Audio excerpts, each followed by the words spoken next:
La fin du suspense.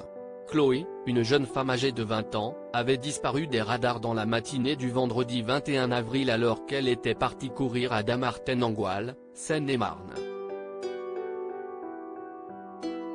Plus de 100 gendarmes avaient alors été mobilisés et un appel à témoins avait été lancé pour retrouver au plus vite la trace de la joggeuse.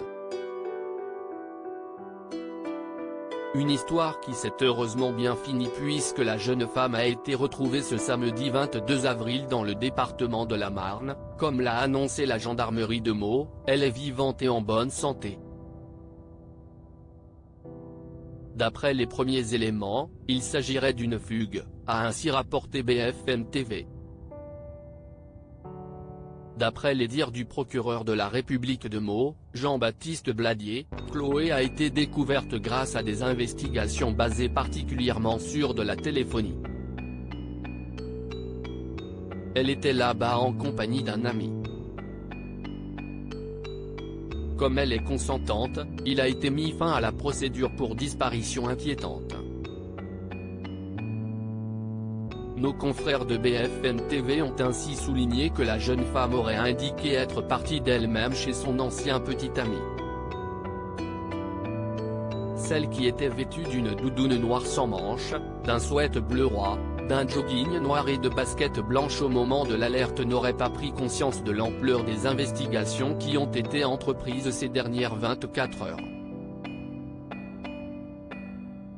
Elle dit tout simplement qu'elle pensait que le dispositif de recherche avait été levé, a ainsi rapporté BFM TV.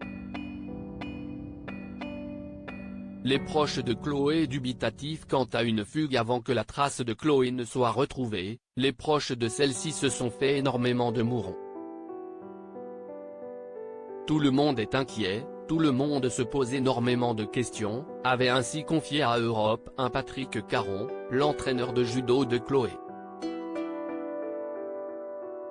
Le coach avait également indiqué que la nature de la jeune femme avait poussé son entourage à douter d'une éventuelle fugue, décrivant la joggeuse comme quelqu'un de très calme, très réservé et assidu au niveau des cours.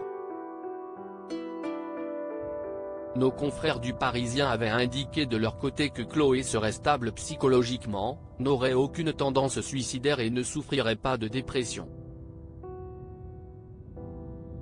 Article écrit en collaboration avec 6 médias Crédit Photo, capture Twitter Gendarmerie de Seine-et-Marne.